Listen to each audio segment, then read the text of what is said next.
Reglas de la tertulia para todos los que estamos aquí. Intervenciones muy cortas, 1 minuto, 3 minutos. Rolemos el micrófono, convertamos esto en una conversación y no siguiendo la horrible tradición académica en una serie de monólogos. Creo que es mucho más interesante para el público y para nosotros mismos construir entre todos una reflexión con contradicciones y debate. No pretendemos ni unanimidad, porque la unanimidad resulta muy peligrosa, sobre todo hablando de algo como la Revolución Mexicana. Entonces, simplemente vayan haciendo un gesto cuando quieran ir interviniendo para ir pasando el micrófono. No se vale hablar dos al mismo tiempo, no se vale quitarle el micrófono a nadie, y entramos en tema. Una goma gigantesca de borrar mexicanos, mexicanas, atenta contra nuestra memoria. Es una goma de borrar no de marca Scriven ni Wiblis, no, es una goma de borrar que inventó el PRI y cuya función fundamental es borrar la historia de México, borrar la historia de México de nuestras cabezas. Tiene una lógica, tiene un sentido. El PRI se construye sobre la idea clara de apropiarse del pasado de México, hacerlo suyo y legitimarse con ello. Juárez pastorcito, órale, pero pues era zapoteca indígena, órale, pero era licenciado, por eso chingón, ¿no? Y entonces la plutocracia de los licenciados se reconocía en el juarismo, aunque luego fueran algunos presidentes de México mochos de closet, ¿no? Cuauhtémoc y Cortés, pues todos juntos, raza de bronce, y vaya usted a explicar lo que eso significaba. Carranza y Zapata, pues órale, Carranza y Villa, órale, y los ponen juntos en el Monumento de la Revolución. Como decía hace un rato, eso explica por qué hay temblores en la Ciudad de México, ¿no? Calles y Cárdenas en el Monumento de la Revolución. Entonces, en esta mezcla que viene lanzada desde el aparato del Estado para apropiarse de la historia, el centro es quitársela a los ciudadanos, convertirla en un factor educativo político de sumisión y control. Junto con esto viene la permanente, eterna y continua campaña apoyada en los discursos patrióticos, las festividades, los desfiles de niños, los desfiles de soldados, los desfiles de deportistas, los desfiles de las mamás de los deportistas. Y al lado de esto, la retórica de los jilgueros, ¿no? Juárez, que desde allá nos contemplas, nosotros nos sentimos, Villa, que tanto, ¿no? Una retórica desprovista de contenido porque rehúye a los personajes, no los aproxima. Y al lado de eso, la historia de bronce, la llamada historia de bronce. Una historia desprovista de filos, que se niega a reconocer en Hidalgo el dirigente de una insurrección indígena que levanta 25,000 hombres en un mes para tomar Guanajuato. Una historia blanda que jamás diría que Pancho Villa en el plan de Río Florido propone pena de muerte a los que cometan fraude electoral. Una historia débil, de cartoncito, con personajes ablandados, negados, sin vigor, que excluye totalmente al pueblo del fenómeno. Al lado de esto, la máquina de reproducir televisivo educativa, las estampitas que tantas veces pegamos con gran horror y odio, y un sistema educativo que básicamente logra algo terrible, que es que los mexicanos tengan una noción vaga de su historia y simultáneamente les parezca aburrida. Curiosamente, en este país y desde abajo, la memoria de la revolución pervive. Y de alguna manera uno entra a un taller mecánico y descubre que al lado de 7 gorditas con bikini hay una foto de Pancho Villa a caballo. Simbólicamente, ¿qué demonios está diciendo? En la carretera de la Ciudad de México a Oaxaca, pasando por Guerrero, ¿no? Encuentra uno cientos de imágenes de Zapata en las paredes, ¿sí? Con diferentes lemas. La revolución de alguna manera sobrevive a toda esta descarga. Abramos la tertulia con la pregunta básica, si quieren, y si no, váyanse por donde les dé la gana, porque aquí no hay reglas del juego, que es, ¿hay algo que celebrar? Sí hay algo que celebrar. ¿Qué? Sí, ¿qué es lo que queremos reivindicar, recoger y celebrar? ¿Cómo combatir estas celebraciones bicentenarias y centenarias en manos del PAN, que ni siquiera tiene la retórica priista, y a lo único que le queda es el estilo porfiriano de aventar confeti cuando mira hacia el pasado?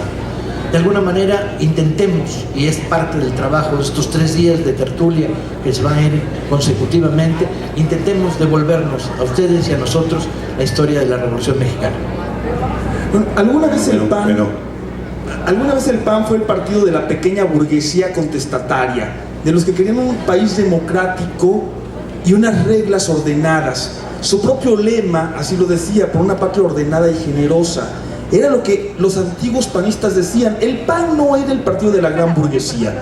La gran burguesía estaba plenamente representada, perfectamente identificada con el PRI. En los años 40, 50, 60, 70 y buena parte de los 80, el partido de la gran burguesía, de la oligarquía, era el PRI. El PAN era el partido de una serie de gentes que no entendían este país, que no sabían qué hacían en él, más o menos generosos algunos de ellos, más o menos liberales, ¿sí? Algunos de ellos entendían y reivindicaban partes de la historia. Entonces, no es ni siquiera el PAN el que ha hecho la historia y los festejos que estamos haciendo. No es ese PAN, es el PAN de los oportunistas y de los logreros, que es el PAN de ahora. Ni siquiera es el PAN histórico. No confundamos el PAN histórico con el PAN de ahora, como no podemos confundir el PRI de la época de Cárdenas con el PRI de ahora, ¿sí? También estos partidos tienen historia. ¿Qué quiero decir con esto? Quiero decir que no hay debate histórico. Nosotros nos engañamos creyendo que estamos debatiendo con los tipos que están organizando los festejos del centenario y del bicentenario. No estamos debatiendo nada. Ellos no nos escuchan en ningún momento, no se escuchan más que entre ellos, no entienden y además no les preocupa entender nada. Me preguntan sistemáticamente en los periódicos, en las conferencias, que qué opino de los festejos que está haciendo el gobierno federal, o eso que se llama gobierno federal, en torno a la revolución, y que si me sorprende. No me sorprende absolutamente nada que no quieran festejar. Si uno lee, es un acto de masoquismo tratar de leer al licenciado Villalpando, pero uno que se dedica a estas cosas tiene que hacerlo.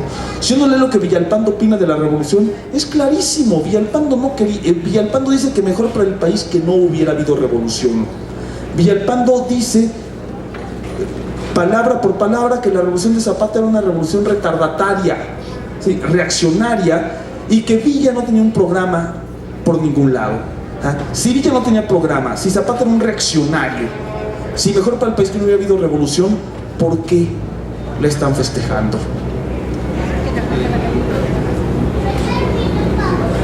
Yo pienso que el borrador del que habla Paco Ignacio lo tiene en sus manos el PAN, del que habla Pedro, pero no tanto el PRI. Yo creo que el PRI no tenía un borrador en la mano, sino una especie de aplanadora. Lo que quería era aplanar la historia, ponerla toda igualita, parejita, para que pudieran estar juntos Zapata y Carranza, Obregón y Carranza, es decir, los asesinados y los asesinos juntos. Pero para eso necesitaban una gran aplanadora. A nosotros, por esa historia de la revolución que durante tanto tiempo, esa historia de bronce que se le llama, vendió el PRI, se nos olvida, por ejemplo, que el plan de Ayala no era contra Porfirio Díaz, sino contra Madero. Y sin embargo, en ese discurso aplanado, Madero es un gran personaje de la revolución, es el demócrata, y lo ponen junto a Zapata. Pero hubo una guerra terrible entre ellos dos, porque Zapata consideró con razón que Madero lo había traicionado. Entonces no borraron la revolución, la aplanaron y rescataron en sus distintos momentos lo que quisieron rescatar. Pero llegó el PAN, y el PAN, ese sí agarró el borrador de Paco Ignacio, del que hablaba Paco Ignacio, y quisieran borrar la revolución, y que les toca el festejo del centenario. Entonces, obviamente no podían quedarse callados, tenían que decir algo. Entonces, bueno, se les ocurre hacer lucecitas en el Zócalo y alguna otra cosa. Y se les ocurre también, a través de sus intelectuales, que tienen algunos, se les ocurre también, bueno, revisemos la historia. Dicen así con un ceño fruncido, veamos realmente lo que fue. Y entonces llegan a conclusiones como la que señalaba Pedro. ¿No hubiera sido mejor que no hubiera revolución? Que no hubiera habido revolución, que del porfiriato se hubiera pasado directamente al salinismo en un puente de ese tamaño, o por lo menos alemán, pero si se puede de una vez hasta Salinas. Bueno, es lo que ellos quisieran. Claro, lo que decía Paco es cierto, la memoria no está solamente en los pensadores oficiales del gobierno, ni siquiera en los intelectuales de izquierda, está en la gente, está en los obreros, en los campesinos, en los hijos, en los nietos de esos revolucionarios. Entonces no es fácil que los panistas borren la historia de la revolución. Bien, yo voy a retomar algunas de las ideas que han mencionado los dos Pacos y el compañero Pedro sobre el cuento, los mitos que nos ha generado la clase dominante y dirigente de este país desde hace bastante tiempo y que todavía no lo seguimos comiendo. Yo creo que es necesario bombardear la visión oficial de la Revolución Mexicana, y es necesario bombardearla con reflexiones críticas de fuerte calibre para poder deshacernos de la visión de los vencedores en la revolución. En este sentido, esta celebración, conmemoración de los 100 años de la revolución, debimos haberla celebrado en septiembre del 2006, porque allí es cuando se inicia la Revolución Mexicana. La Revolución Mexicana no comenzó el 20 de noviembre desde las 6 de la tarde de 1910, cuando a uno de los hombres más poderosos de este país, que era Francisco I. Madero, se le ocurrió lanzar el plan de San Luis Potosí, convocando al pueblo a levantarse en armas contra el presidente espurio que se había reelecto una vez más a través del fraude electoral. Entonces yo pienso que sí tenemos que conmemorar, pero tenemos que conmemorar algunas de las revoluciones, y sobre todo las revoluciones que perdieron en el contexto de la Revolución Mexicana.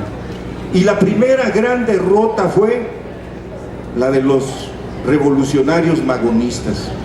Ellos convocaron por primera vez al pueblo de México a levantarse en armas en contra del dictador. Y lo hicieron desde septiembre y actuaron en una primera etapa hasta febrero de 1906 a 1907. Fueron derrotados, pero sin embargo se replegaron, se reorganizaron y volvieron a lanzar una segunda oleada revolucionaria en 1908, donde volvieron a ser derrotados a pesar de que contaban con contingentes de masas y con ejércitos guerrilleros mucho mejor organizados y armados que como había ocurrido en 1906. Fueron derrotados, se replegaron y volvieron a plantear la necesidad de ir a una tercera oleada de luchas revolucionarias para 1910, curiosamente.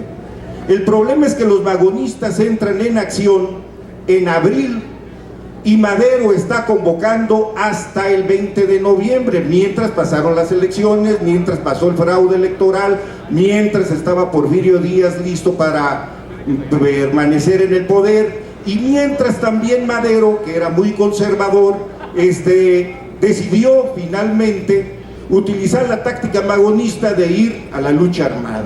Y por eso convoca el 20 de noviembre para ir a la revolución. Pero curiosamente en 1910, desde abril, hay una revolución, y es la revolución de los magonistas. Entonces el movimiento armado de Madero lo único que hace es empalmarse con la revolución de los magonistas. La dejaría para comenzar aquí.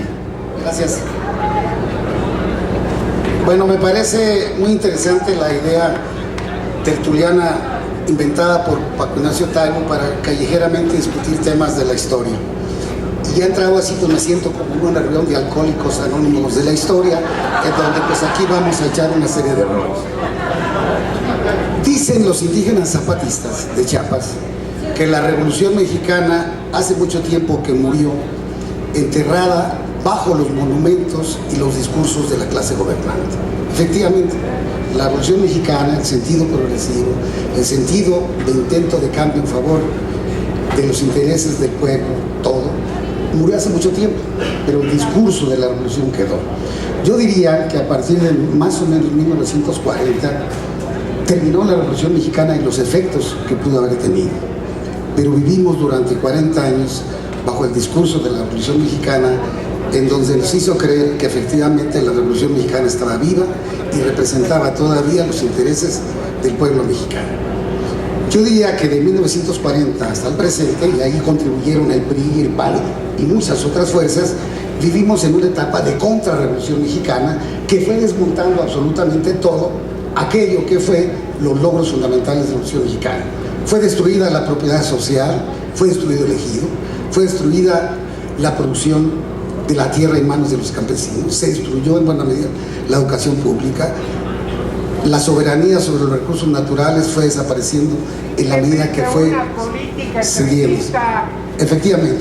Luego entonces, ¿qué nos queda de la Revolución Mexicana? La Revolución Mexicana hoy simplemente es parte y debiera ser rescatada como la memoria del pueblo mexicano y como una inspiración. Lo demás ya no existe. Queda el discurso y el mito de la Revolución Mexicana. ¿Para qué nos sirve hoy la Revolución Mexicana y recrear y recordar la Revolución Mexicana? Fundamentalmente para preservar el sentido que tuvo las luchas del pueblo de ese momento y que sirva de inspiración para el futuro, no para recordar y conmemorar a la manera como lo ha hecho el gobierno. En ese sentido, efectivamente, incluso nosotros mismos, digo los historiadores y la gente que estamos aquí, empezamos tarde la conmemoración o la remembranza de la Revolución Mexicana. La Revolución Mexicana no empezó a las 6 de la tarde del 20 de noviembre. Empezó años antes, como lo planteaba Manuel. Y nosotros mismos, a veces sin quererlo, hemos cercenado esa idea de conjunto de la revolución. Y entonces, incluyendo a los historiadores de izquierda, se plantea que los magonistas simplemente son precursores de una revolución que aparece con Madero. Y entonces se les asigna el papel como si fuera un concierto en donde los magonistas son los teloneros para que aparezca la estrella fundamental, que es el Madrid. ¿No? La Revolución Mexicana empezó en 6 y persistió. No solamente dotó del programa más avanzado de la Revolución Mexicana, sino que persistió en otras fases de la Revolución Mexicana. Entonces, en ese sentido, regresando un poco al cuestionamiento que nos hacía Taibo, yo ya espero que pasen pronto estos festejos de la Revolución Mexicana organizados por el gobierno, porque es simplemente un acto de enajenación, de deformación de la propia historia, que lo que tendríamos que continuar es con estas reuniones de alcohólicos anónimos o de historiadores como nosotros, y junto con la población recuperando, y que este festejo tenga ojalá el destino histórico que tuvo en 1910. 2 meses después de la revolución, de los festejos del Porfiriato, el pueblo mexicano inició una insurrección. Yo esperaría, si no es en 2 meses, pero sí en poco tiempo, que a estos festejos le continúe una insurrección popular como la que se dio en 1910, por la vía que sea.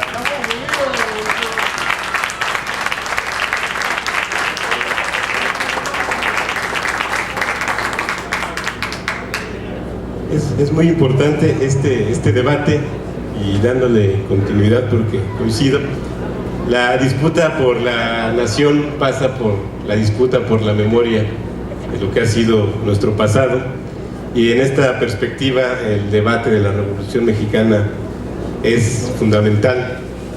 Yo decía hace rato, la mañana en un programa con Nino Canún, estaba un dirigente del PAN que iban a tener un evento para conmemorar la Revolución Mexicana. No pude aguantarme y burlarme de él y decirle, pues vas a gritar viva Victoriano Huerta, porque no sé ustedes qué elementos pueden asumir de identidad en términos del proceso revolucionario de 1910. Es claro que a la oligarquía que hoy nos mal gobierna le salen ronchas con la discusión de la Revolución Mexicana, y como bien se dice, pues hay muchas revoluciones, hay muchas tendencias, hay muchos planes, muchos procesos, y nosotros tenemos que reivindicar los que son los nuestros, los que le dan identidad a un proyecto de transformación del país, y creo que ahí tenemos que centrar la discusión. Es cierto, la revolución está agotada, y esta discusión nos debe dar la pauta pues para preparar, como decíamos hace rato, la nueva revolución. El país está deshaciéndose como en 1910. Aquel entonces era una oligarquía terrateniente, hoy es una oligarquía de otro tipo. Antes eran los científicos, hoy son los tecnócratas, y en esa perspectiva creo que estamos llamados, después de las reflexiones de estos 3 días, a dar continuidad a qué viene, cuál es el proyecto emancipador que hoy requiere nuestro país, y eso pasa por recuperar la memoria histórica a partir de estas discusiones que estamos impulsando. Por eso creo que es muy importante arrancar el día de hoy con este evento. Bueno, y resulta que tuvimos una suspensión de clases, de labores el día lunes, porque nos adelantaron incluso el festejo, ¿no? Entonces también nos está quitando pues esa parte, y seguramente en muchas escuelas estos días estaremos conmemorando la revolución, y va desde el asunto de las canciones, las representaciones, las personificaciones de los personajes de la época. Y bueno, yo decía que no solo las calles, las avenidas tienen repetidamente los nombres de los héroes, sino las escuelas, ¿no? Creo que Centauro del Norte, Francisco Villa, Emiliano Zapata, pero si rascamos un poquito, resulta que los nombres de estas escuelas en realidad están reivindicando parte de esta historia, parte de esta situación que se mantiene en la memoria de la gente. Pero también resulta que ahora ya tenemos una escuela Lucio Cabañas, por ejemplo, en Iztapalapa, cumple 15 años, que la SEP tuvo que reconocer de manera oficial. Entonces, esto quiere decir que la gente común está reivindicando también la historia más reciente, y que la mejor forma de honrar esta memoria pues es la lucha que estamos dando en distintas trincheras, en distintos frentes. Creo que los maestros tenemos un desafío importante de cómo reivindicamos una historia no de cartón, no de la visión de los libros mutilados que nos están entregando ahora en las escuelas, que están omitiendo etapas importantes, que están haciendo aparecer en el mismo plano efectivamente a Venustiano Carranza, a Emiliano Zapata, que a Madero, que a Villa. Y entonces en esta confusión los maestros debemos de reivindicar la historia real, los momentos, las formas en que sucedieron, y yo creo que también contrarrestar pues la historia de la telenovela, porque entonces ahora nuestros héroes se han vuelto telenovela, y está un Hidalgo más preocupado en otras situaciones que realmente el papel que jugó pues en su época, o un Zapata galán, más que la reivindicación del Plan de Ayala, efectivamente.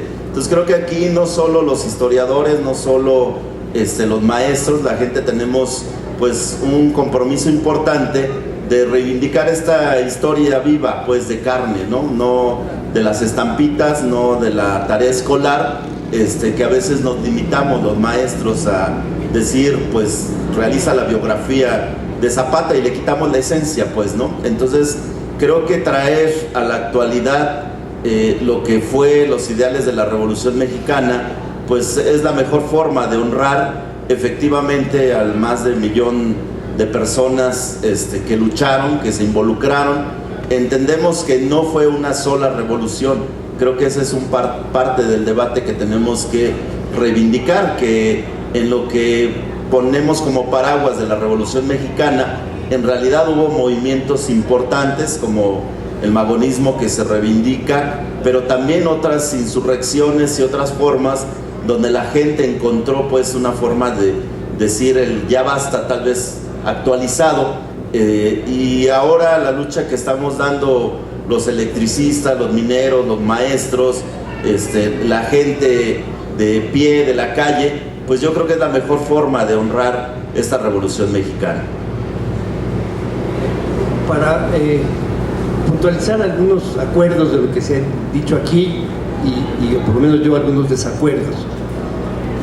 Yo concedo que la revolución podemos decir que empezó en 1906 con los magonistas, ¿de acuerdo?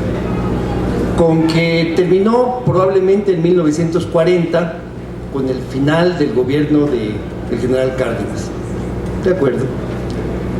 Pero lo que no estoy de acuerdo es que ahí acabó todo. Digamos que sí, en efecto, entre 1906 y 1940 es el periodo que podemos llamar activo de la revolución, en donde se están creando las estructuras que después se van a convertir en formas de gobierno, las leyes, la Constitución del 17, etc.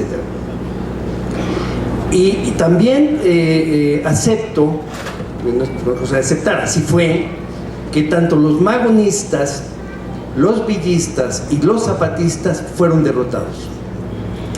Pero también hay que decir de entrada que los magonistas fueron extraordinariamente exitosos en un asunto, que fue la difusión de las ideas. Y esa difusión magonista de las ideas estuvo presente después en prácticamente todos los bandos de la revolución. Y estuvo presente también a la hora de discutir la Constitución del 17. De tal manera que derrotado sí, pero no tanto. Lo mismo puede decirse de los zapatistas. El zapatismo fue derrotado, pero no habría habido reforma agraria sin el plan de Ayala, no habría habido el extraordinario reparto agrario que hizo el general Cárdenas sin el zapatismo. Entonces, derrotados, no habría habido artículo 27 sin el zapatismo. Derrotados, pero no tanto. Lo mismo puede decirse de los villistas con su programa de gobierno en Chihuahua, y lo mismo puede decirse, y aquí acepto si quieren chiflarme, que algunos gobiernos como el de Obregón, con Vasconcelos de secretario de Educación, dieron impulso a un aspecto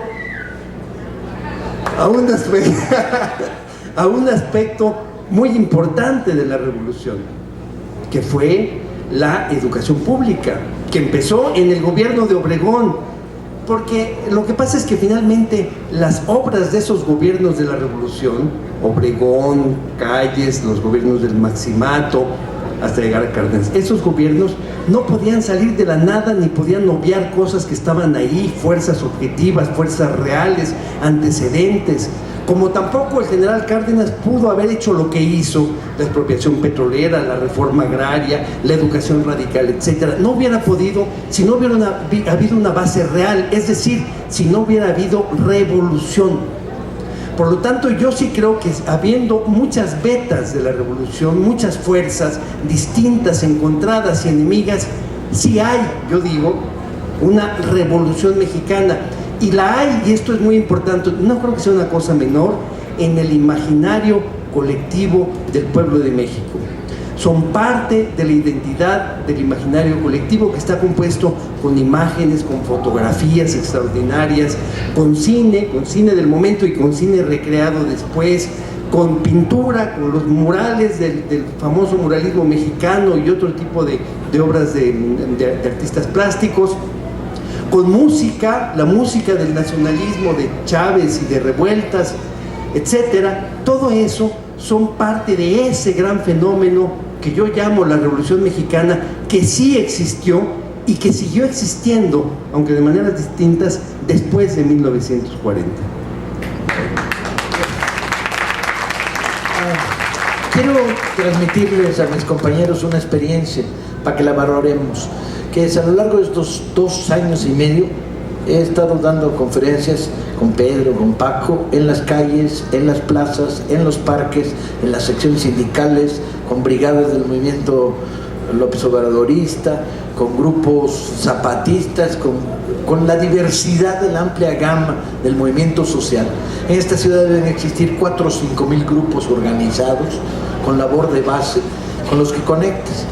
La izquierda con la que yo crecí era la izquierda de los círculos de estudio. Los que tengan por ahí 60 años se acordarán de lo aburrido que era estudiar a Lenin, ¿sí?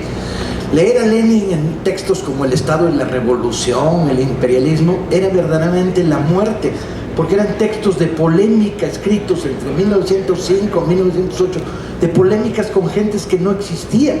¿Quién chingados eran los economicistas? ¿Y qué nos importaba el debate? Nos valía madres Ludwig Feuerbach, y a la fecha nos sigue valiendo. Los debates filosóficos no eran nuestros, todo lo demás estaba fuera de la historia. Y lo único que estaba ahí era la idea del partido bolchevique, que había que repetir mecánicamente en México, no más que sin bolcheviques, ¿no? Y en una sociedad cambiante. Cuando uno se atrevía a preguntar, oiga, ¿y eso de las clases sociales simplificadas, burguesía y proletariado, como que no es más complejo? Como que no estamos en una sociedad donde hay 6 o 7 clases sociales con intereses diferenciados que habría que estudiar para entender. Valía madres. Esa formación de la izquierda tradicional era una pobreza endiablada. Bien, en estos 2 últimos años y medio entramos al debate sobre la historia. Y curiosamente fue como tirar una piedra incendiada y que brotara el fuego y la gasolina. Han tratado de matarme, en los campamentos di 49 conferencias en 45 días, en una trataron de matarme porque se me ocurrió decir que los aztecas eran unos imperialistas culeros, igual que Hernán Cortés, y que los buenos eran los tlaxcaltecas.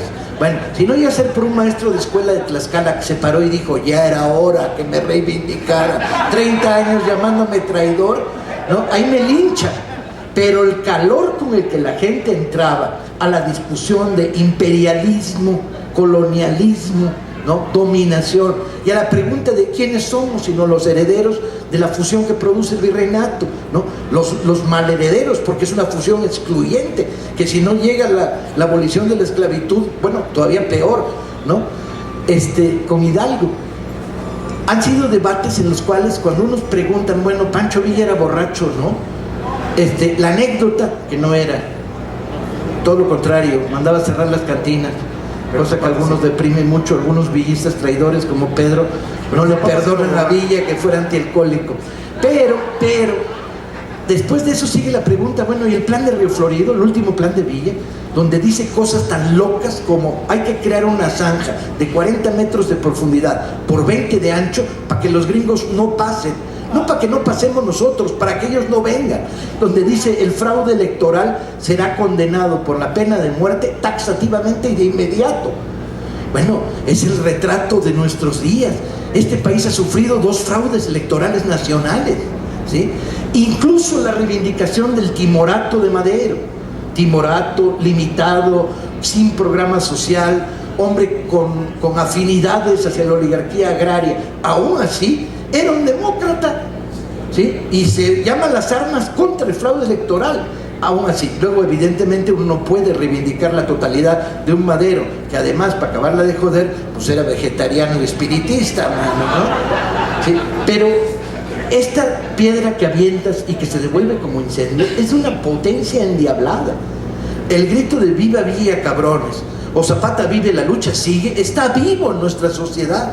O sea, a pesar del proceso de distorsión, del intento de borrado de memoria, de la educación tradicional, de alguna manera todo esto ha creado un sustrato profundo en la sociedad mexicana que hace que los mexicanos, y esto nos incluye, cuando nos llaman a la convocatoria y cuando vemos esa foto, que por cierto deben ponerla ahorita, del ejército revolucionario, el ejército del pueblo entrando por Madero, 3 cornetas zapatistas en la parte de adelante con caballo chiquito, que los villistas se burlaban de ellos porque eran caballos de mentira, y los zapatistas les decían, no, comen la mitad que el tuyo, güey, ¿no? Y con Villa ahí, con su kepí, con Zapata con el sombrero maravilloso bordado en oro, con Fierro todo machista y arrogante, cabalgando a su derecha, con Urbina con cara de mala leche, que no se le logró quitar desde su época de bandolero, ¿no? Es el ejército del pueblo. es nuestro ejército, es nuestra reivindicación, y uno lo siente como absolutamente propio, y dice, algún día volverá por esa calle a entrar el ejército del pueblo, metafóricamente o realmente, me vale madre, que se pongan nerviosos ellos, no nosotros.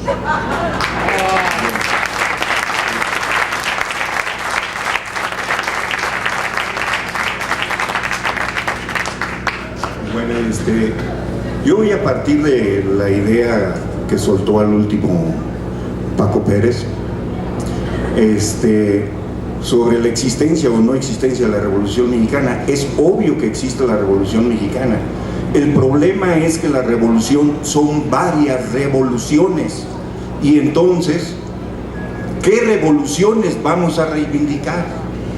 ¿Qué estamos reivindicando hoy al conmemorar el 20 de noviembre desde las 6 de la tarde de 1910? Pues estamos conmemorando entonces el llamado a una revolución de una fracción de la oligarquía dirigida por Francisco I. Madero, que estaba muy molesta con las políticas que estaba siguiendo el dictador.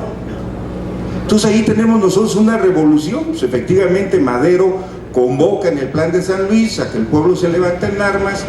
No se levantan en armas obviamente el 20 de noviembre, por eso Madero se tiene que quedar en Nueva Orleans para hacer ejercicio, para ir a la ópera, para escribir literatura que nada tenía que ver con la Revolución Mexicana, y estaba totalmente desentendido de lo que estaba ocurriendo en el país en los meses de noviembre, diciembre, enero, febrero, marzo, abril, hasta que finalmente se le ocurrió cruzar la frontera y con una sola batalla, con un solo tiro disparado, la revolución maderista triunfó sobre el dictador.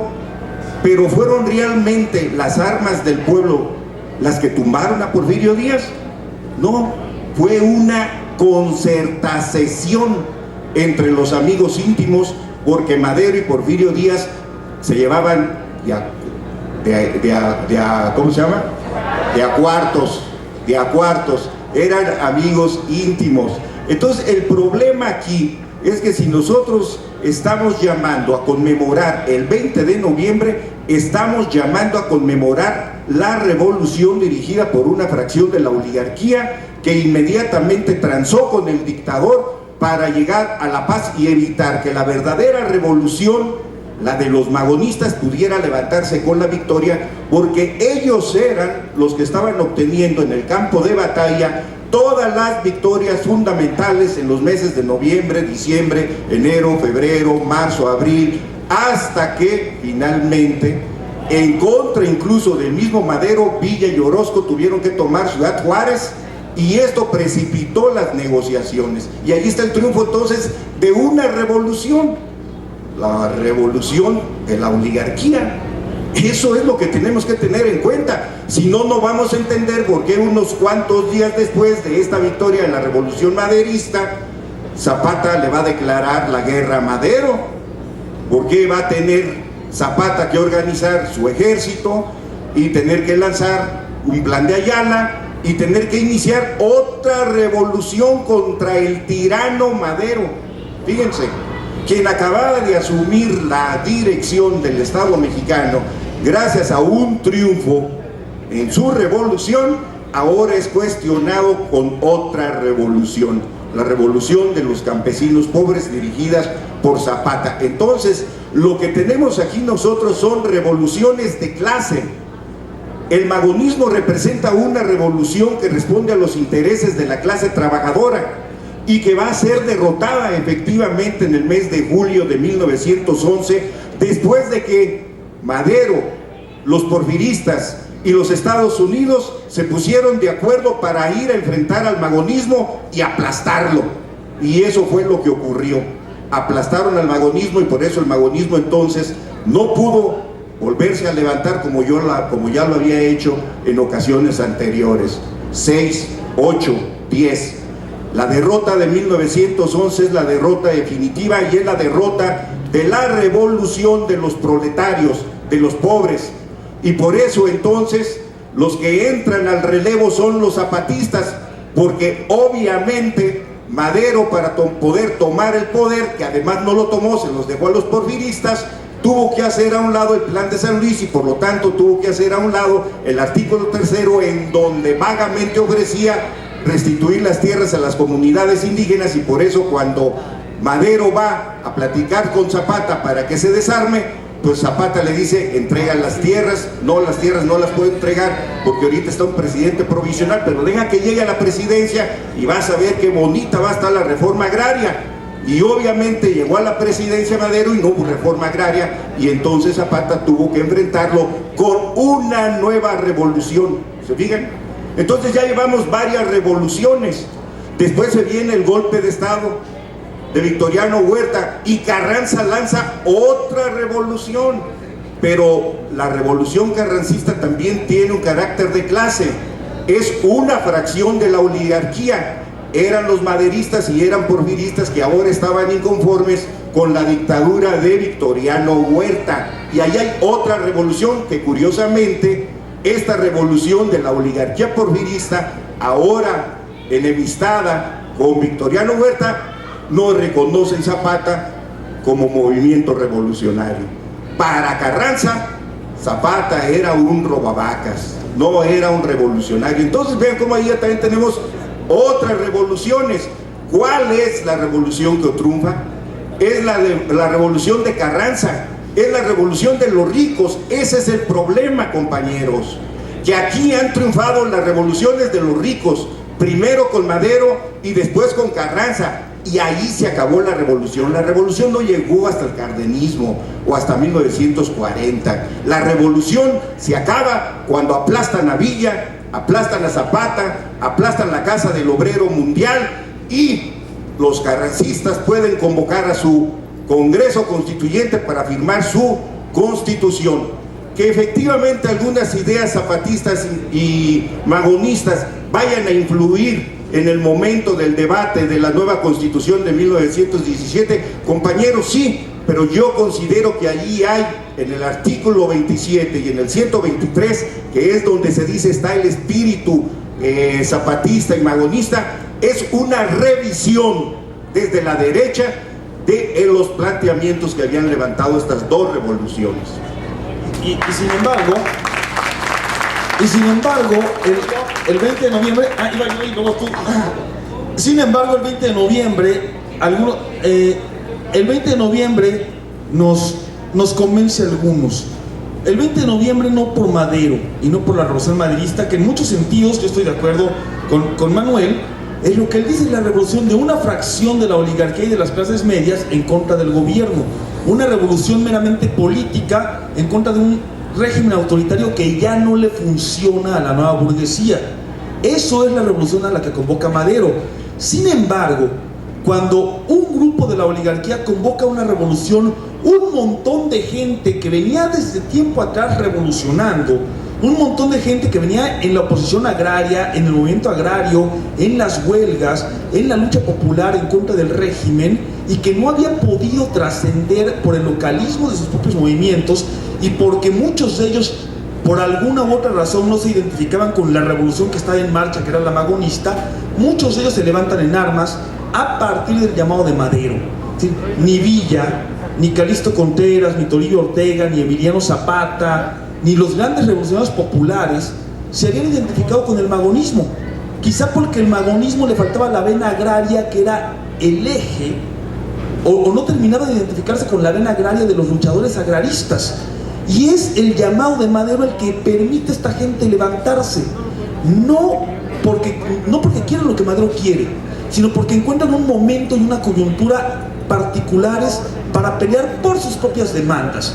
Y a partir del 20 de noviembre empiezan a levantarse en armas los hombres que después van a constituir los grandes ejércitos populares de la revolución: la División del Norte de Pancho Villa y el Ejército Libertador del Sur de Emiliano Zapata. Y algunos antiguos magonistas finalmente van a terminar identificándose con ellos, hombres como José Inés Salazar, por ejemplo, como Benjamín Argumedo, van a terminar identificándose y uniéndose a los villistas y los zapatistas. Entonces, el 20 de noviembre de 1910 es la coyuntura que provoca una fracción de la oligarquía que permite que buena parte del pueblo se levante. Entonces, no es porque no celebramos el 20 de noviembre porque Pancho Madero haya llamado a las armas en ese momento, sino porque buena parte de los caudillos populares de los años posteriores decidió que era la coyuntura apropiada y se levantaron ahí.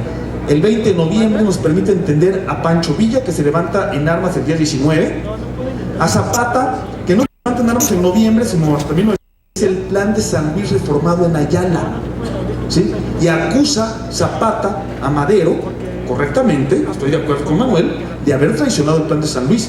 No va Zapata contra el plan de San Luis, el plan de Ayala sí empieza, es el plan de San Luis reformado en Ayala, y que introduce en sus artículos 6 y 7 la revolución agraria, ¿sí? Pero es eso la única razón por la que festejamos el 20 de noviembre, no por Madero, por Villa, por Zapata, por Orozco, por Contreras, por Ortega, por la revolución popular. Y aquí viene parte del debate, que digo que no existe, este debate que en estos cientos y cientos de conferencias en las calles de la Ciudad de México, pero en Torreón, en Monclova, en Saltillo, en Piedras Negras, en Ciudad Juárez, hemos llevado desde el 2006 para acá. No hay debate porque leemos, decía yo en Villalpando, y hablo de Villalpando no porque tenga ninguna importancia, sino porque es el comisionado federal de los festejos, de que Pancho Villa no tenía ningún programa. Escucho hoy, van a decir que quién me manda prender el radio y escuchar a León Krause, pero venía yo escuchando las noticias de la W y dice León Krause hoy o ayer que Pancho Villa no tenía ningún programa. El papá de León Krause, Enrique, dice lo mismo, que le dan hoy el Premio Nacional de Historia, Enrique Krause, hoy, ¿sí? Dice también que Pancho Villa no tiene ningún programa. Pancho Villa no tiene programa, es un asesino, un criminal, un robavacas, una tempestad desencadenada, como dice Jean Meyer, otro distinguido historiador, como dice Héctor Aguilar Camín dice, si Villa hubiera ganado, el país hubiera ido al caos. Eso es lo que dicen. Eso es lo que están diciendo permanentemente, como dice el compañero allá, es una mamada, por supuesto. Y es no leer lo que hemos demostrado hasta el cansancio. Lo ha demostrado Paco en su libro, lo he demostrado en la medida de lo posible yo en el mío, lo ha demostrado César Navarro en sus libros sobre el agrarismo en Durango. Hemos demostrado hasta el cansancio el proyecto revolucionario de Pancho Villa, un proyecto que empieza a 3 días de que Pancho Villa toma el poder en Chihuahua con la expropiación sin indemnización de ninguna clase de los bienes de la oligarquía. Así empieza el gobierno de Pancho Villa en Chihuahua. El 12 de diciembre de 1913, a 3 días de haber tomado el poder local, dicta un decreto mediante el cual el gobierno revolucionario se hace cargo de 4,5 millones de hectáreas de tierra, 4 molinos de trigo y harina, 6 fábricas textiles, una fundidora de hierro y acero, un banco, una compañía de tranvías, una cervecería, toda la riqueza pública, 6 millones de cabezas de ganado mayor y menor, toda la riqueza pública que se pone al servicio de la revolución y del pueblo y que se administran al servicio de la revolución y del pueblo. Esto nos lo han robado de la historia.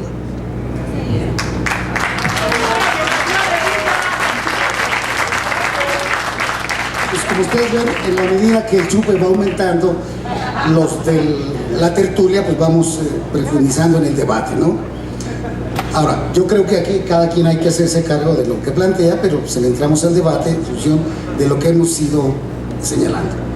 Tiene razón Paco, yo diría que mucha de la izquierda mexicana, y yo digo, sobre todo los que leían en aquel tiempo, pues estudiaban a Marx de noche y cuando no había luz. Y bueno, pues es muy difícil que pueda haber un aprendizaje de la teoría para aplicarla. Y entonces, efectivamente, uno de los graves problemas en México, particularmente en México, y es algo que pesa sobre la izquierda mexicana, y hablo de todas las tendencias, es que regularmente la aplicación de la teoría revolucionaria desvinculada de la realidad mexicana, pues se volvió un dogma. Y todavía hay marxistas, leninistas de acero inoxidable que siguen efectivamente hablando en términos casi convirtiendo la teoría revolucionaria en un dogma, y que no conocen pues de la historia de México. Y entonces se vuelve muy complicado hablar de la historia de México con estos marxistas de este tipo. Bueno, yo diría que aquí entra una bronca en términos de lo que, pues cuando menos habría que abordar sobre la concepción de lo que es una revolución. Pues hay una teoría de la revolución y se ha escrito mucho sobre ello. No quiere decir que las revoluciones se hagan por encargo ni por nota, pero hay una teoría revolucionaria. Compañeros, no hay revolución, y para no confundirnos, porque yo creo que podemos terminar confundiendo al público. después de lo que estamos planteando aquí. Toda revolución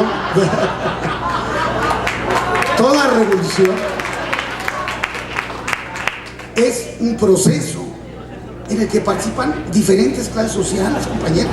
En la francesa, en la mexicana, la independencia, y en las que vengan, va a ser un proceso profundo, un cisma, como son las revoluciones, pero que siempre ha sido a partir de la posibilidad de múltiples clases sociales.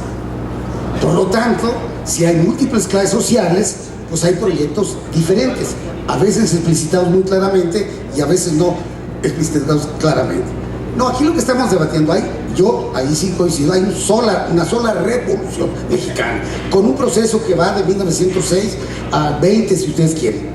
Pero lo que tiene la revolución son distintas fases en donde las tendencias que participan en la revolución van participando y planteando nuevos aspectos y nuevos proyectos de la revolución. En un primer momento, todos, y en eso coinciden los magonistas, los maderistas, los villistas, e incluyendo los zapatistas con algunos cambios, esa es la idea de acabar con el viejo régimen oligárquico y la dictadura. Y cada quien, independientemente de lo que están pensando hacia el futuro, lo importante es derrocar a la dictadura. Ya hay esa fase. Y luego, derrocada la dictadura, como en todas las revoluciones, compañeros, pues si no hacemos bolas. En todas las revoluciones, una vez que se desmontan los aspectos básicos del viejo régimen, empieza, por supuesto, la definición a partir de los actores que han participado en él. Entonces, ¿qué de raro tiene que la Revolución Mexicana tengamos varios capítulos, varios proyectos, pero que forman parte de un proceso único que es la Revolución Mexicana? Ya sé que algunos decimos que son muchas revoluciones, en fin, pero así son todas las revoluciones. Y en toda revolución, finalmente, pues hay un grupo vencedor.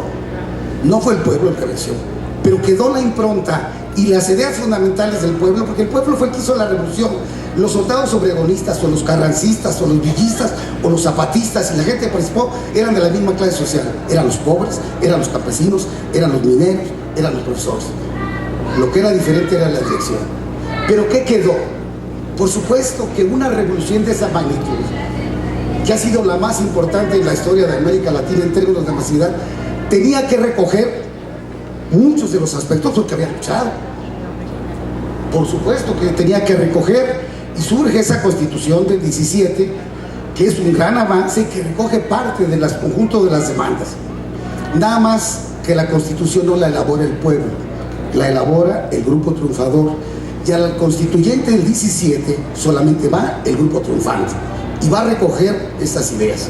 Claro que no puede omitirlas, y va a tener que incluirlas en la Constitución del 17 porque eran los derechos que se habían conquistado en la lucha. Y así queda el proyecto diferente. Cuando yo hablo de que la revolución, en la fase de existencia de la Revolución Mexicana, en un sentido que dio lo que tuvo que dar, fue en los 40, compañeros.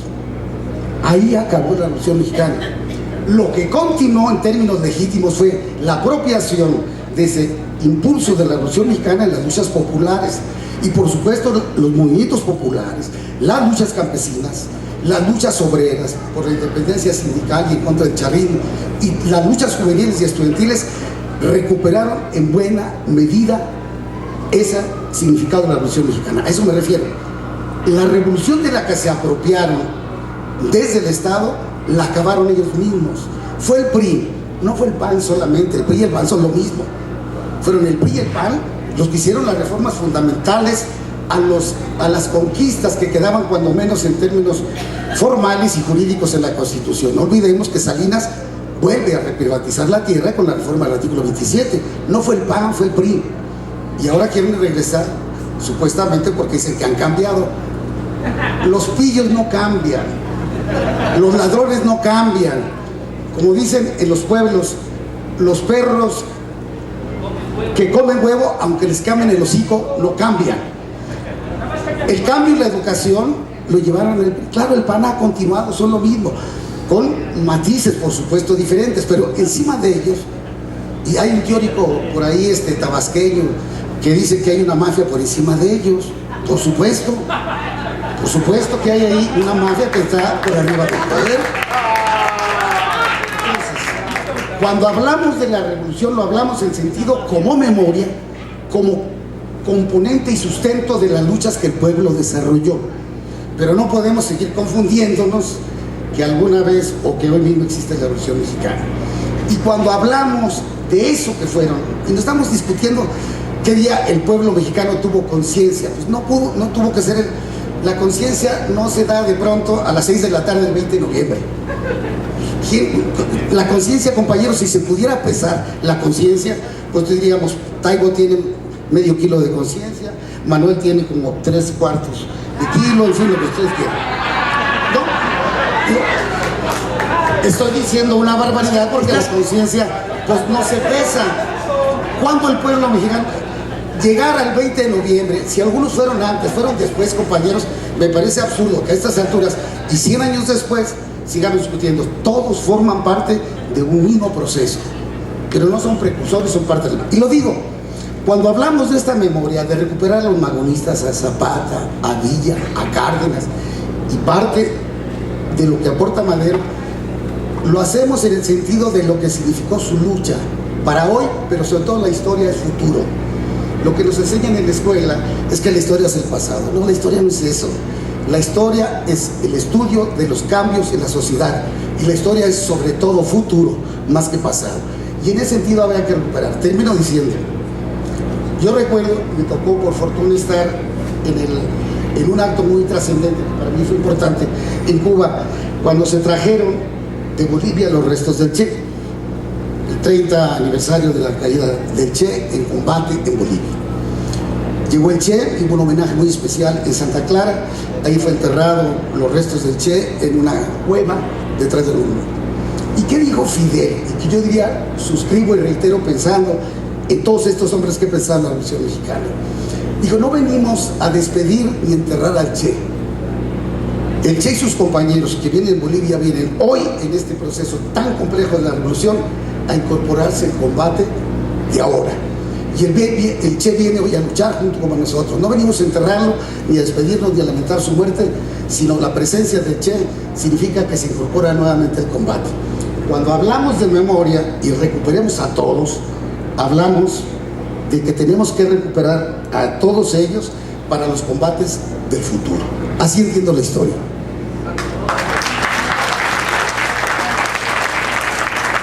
Voy a hacer uso de mi medio kilo de cichor, calentando aquí la mesa.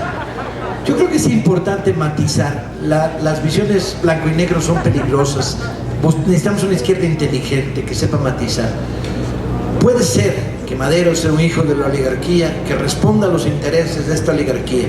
Pero ¿cómo te explicas el cuartelazo de 1913, la Ciudadela, cuando toda la ciudad de derecha se dedica a matar a Madero? ¿Cómo te explicas la prensa que tiene Madero desde la derecha entre 1911 y 13, llamándolo enano del Tapanco, miserable, insultándolo continuamente? ¿Cómo te explicas la unanimidad con la que el ejército porfiriano va por sus huesos? ¿Cómo te explicas la frialdad con la que deciden asesinarlo? O sea, incluso el programa tibio, tímido, democrático, porque Madero era un demócrata de veras, no seamos injustos con el personaje. A mí, que me cuesta un trabajo enorme aceptarlo, a Madero, me parece timorato. Un vegetariano a mí me pone muy nervioso, y un espiritista a mí, que soy un ateo convicto y confeso, más todavía. Aún así, hay que reconocer en Madero una voluntad y una consistencia democrática, simplemente, que concita el odio sarraceno de la oligarquía porfiriana y de sus restos que sobreviven en esta sociedad. Es terrible cómo esta ciudad se levanta con casi unanimidad. Clases medias, empleados de las casas comerciales extranjeras, pequeña burguesía reaccionaria, todo el ejército, excepto 20 gatos pelados que al final terminarán traicionándolo, ¿no?, para asesinar a Madero. Pero además, cuando analizas el maderismo, no puedes decir que maderistas puros como Abraham González era representante de la oligarquía.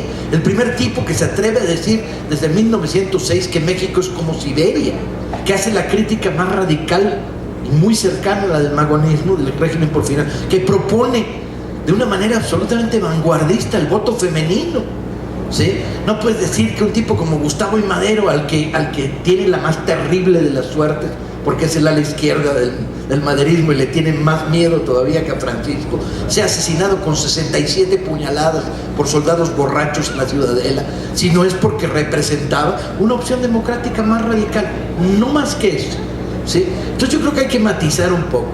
Cuando hablamos de la Constitución del 17, parece y se dice, bueno, es la Constitución del carrancismo.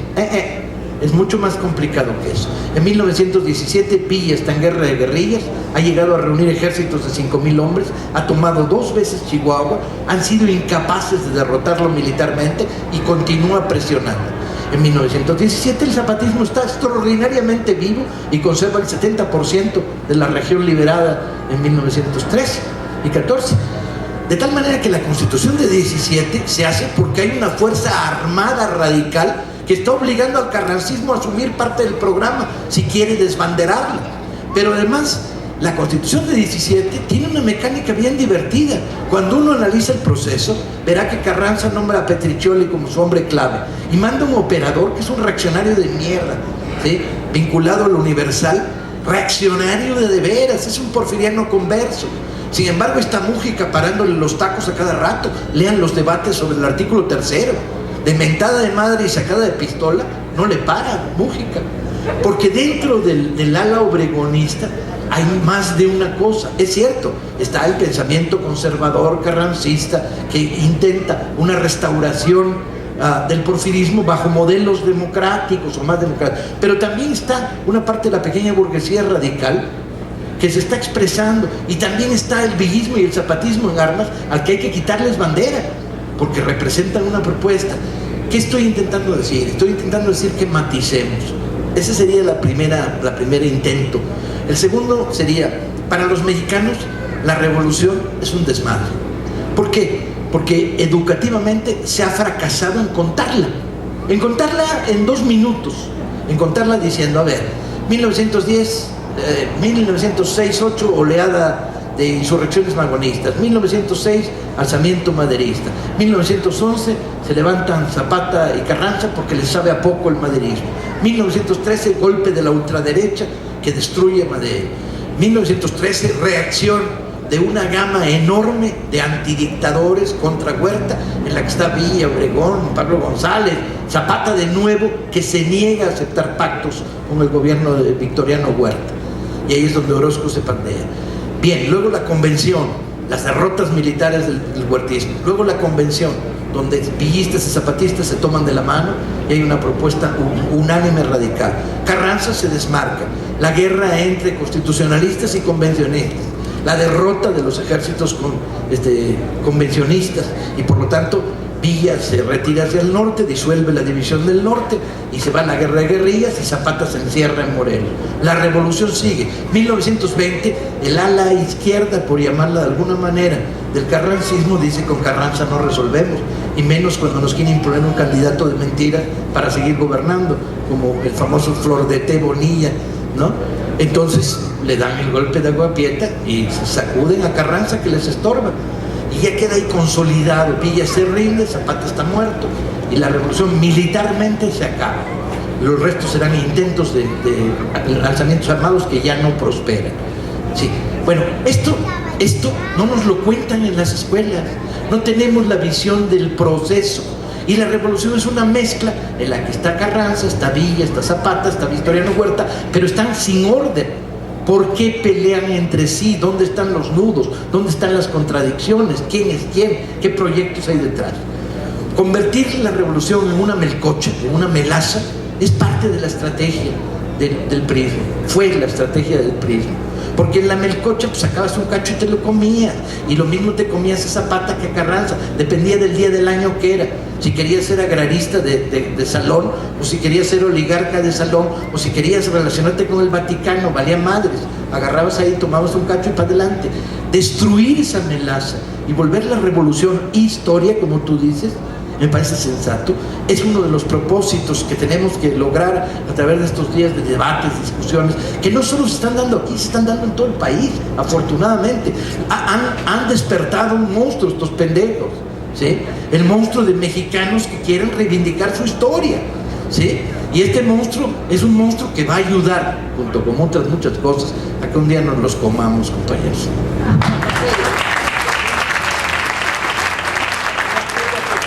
Bueno,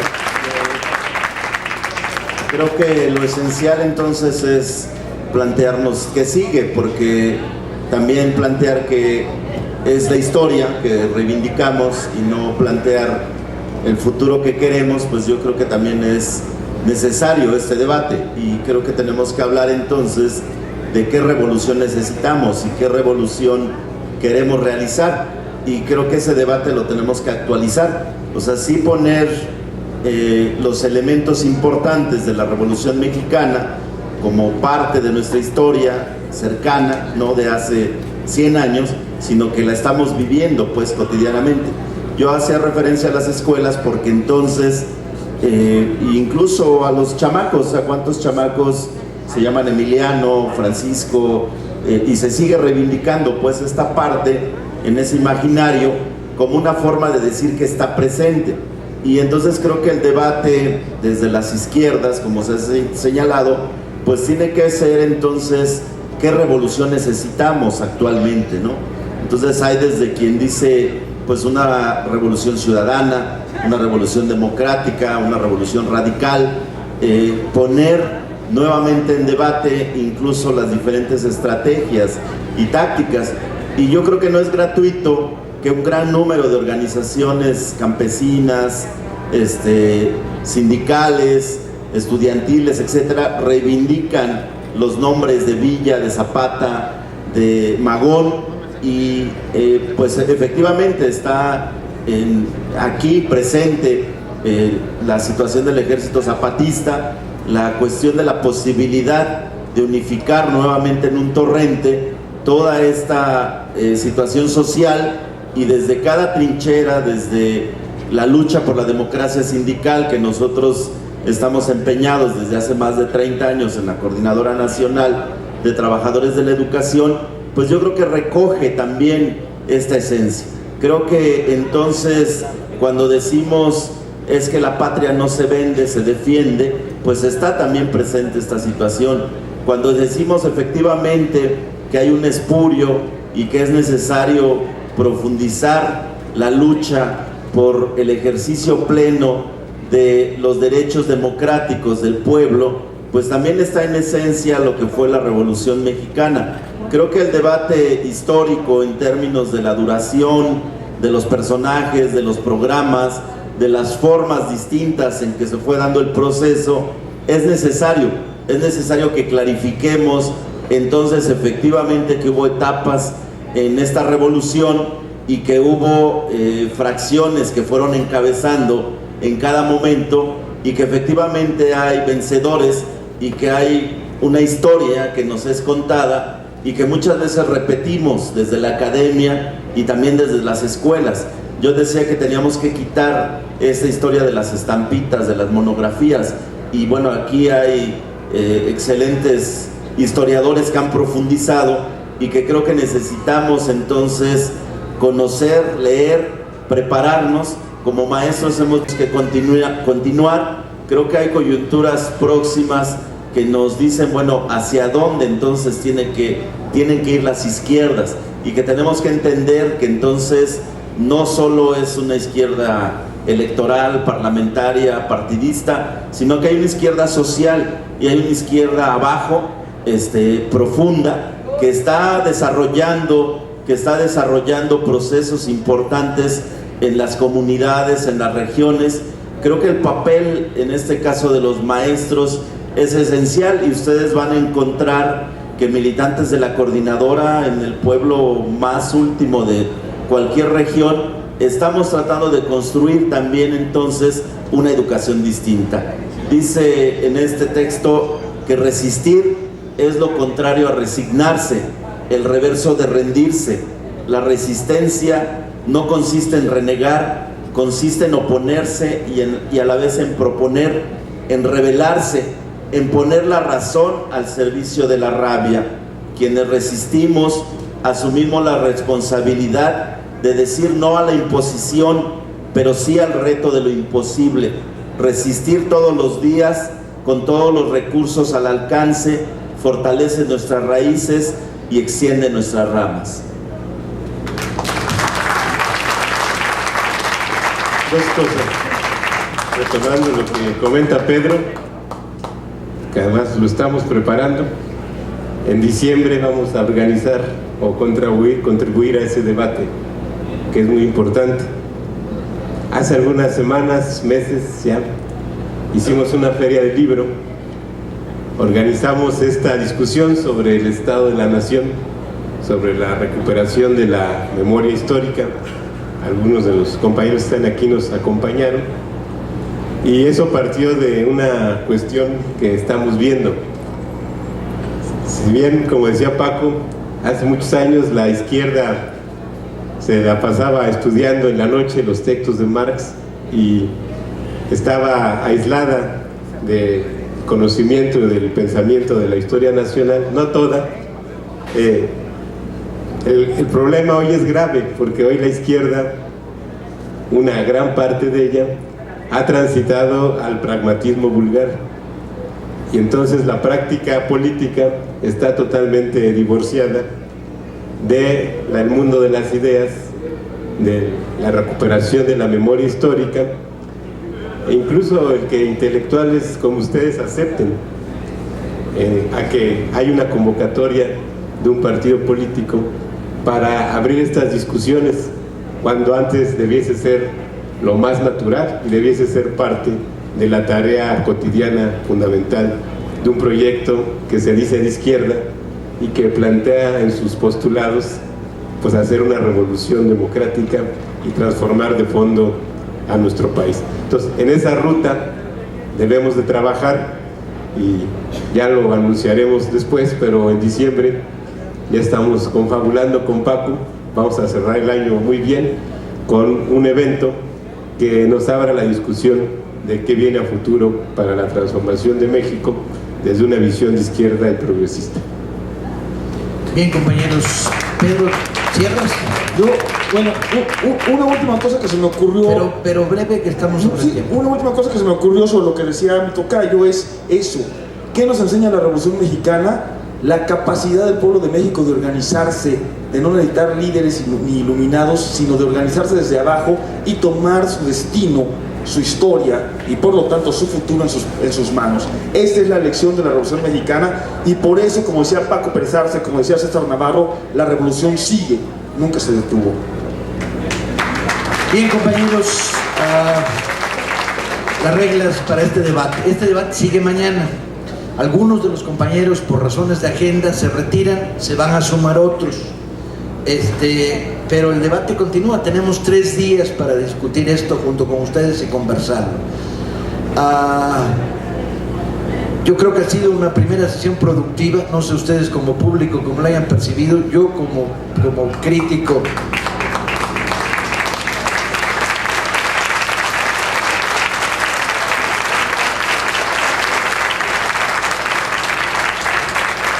me resulta estimulante. Hemos demostrado además que la izquierda ha pasado de la barbarie a la civilización, porque somos capaces de discutir posiciones aquí que en otros puntos son discrepantes, que no están vinculadas, ¿no? Pero hemos sido capaces de discutir amablemente, incluso de estar en desacuerdo. Es importante aprender a estar en desacuerdo, ¿no?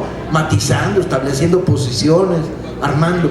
Yo creo que esto va a seguir a lo largo de 3 días. No solo somos civilizados, sino somos inteligentes. Quizás esta es la condición. Tantas derrotas, tantos desengaños nos han vuelto inteligentes, ¿no? Entonces, mañana proseguiremos con la tertulia. Insisto, se sumarán nuevos compañeros. Por razones de agenda se restarán otros. Les pedimos a los que aquí están y que puedan, que mañana nos vuelvan a acompañar. A las 6 de la tarde mañana estaremos con la segunda sesión de la tertulia.